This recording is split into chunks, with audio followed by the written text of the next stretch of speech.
Hampir 100% mata pelajaran UEC diajar bukan dalam bahasa Melayu dan tiada mata pelajaran sejarah Malaysia. Namun ada desakan supaya sijil ini diiktiraf setaraf IPTA. Boleh minta diterima laluan masuk Temerloh. sektor awam Temerloh. tanpa keperluan mematuhi sepenuhnya dasar pendidikan kebangsaan. Boleh Saya ingin minta jelaskan laluan. yang dia dulu.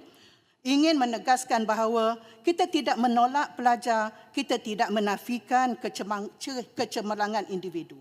Tetapi kita tidak boleh mengorbankan bahasa kebangsaan, bahasa Melayu dan dasar pendidikan negara.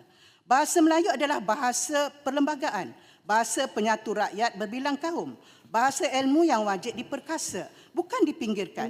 Mata pelajaran sejarah saya menjadi pemegang keras. sijil Peraturan UEC. Dewan, Speaker, Ada peraturan. beberapa ahli parlimen dekat sini Speaker. juga pemegang sijil UEC.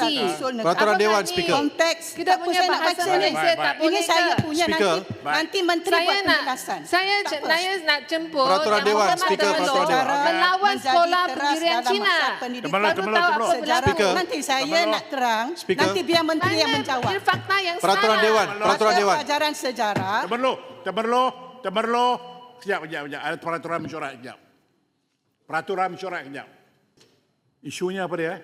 Isu adalah berkenaan dengan pelajar-pelajar peperiksaan UEC Yang nak dibawakan apa dia? mengelirukan Dewan. Mengelirukan Dewan. Yang Berhormat Temerloh telah berbahas tadi mengatakan bahawa kita perlu mempertahankan, memartabatkan bahasa Malaysia. Apa masalahnya? Saya nak supaya menteri yang menjawab nanti. Temerloh, saya bangkitkan peraturan Dewan. Duduklah dulu. Temerloh, sabar. Nanti kejap. Temerloh. Duduklah. Saya dengar dulu. Tahu tak Saya peraturan dengar Dewan? explanation dulu. Okey. Bahasa Malaysia, senang, duduk. Nanti Sudah. kejap. Siapa yang nak tak duduk? Temerloh jangan respon. Saya nak dengar dulu. Okey. Apa dia masalah isunya? You raise the issue first. Isunya, Speaker, pelajar-pelajar UEC memang mahir dalam bahasa Malaysia dan juga lulus dalam sejarah. Kebanyakan mereka mempunyai kecemerlangan, mendapat kecemerlangan Okey, dalam fine. bahasa Malaysia dan juga sejarah. Baik. Isu yang you nak bangkitkan peraturan mesyuarat mana? 36-12. Kenapa?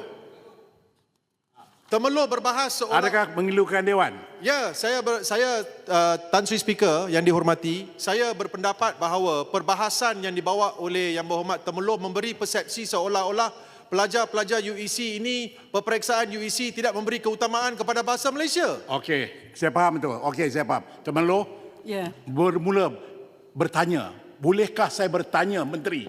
Adakah Okey. itu yang menyelamatkan Temerloh? Okey, terima kasih. Ya.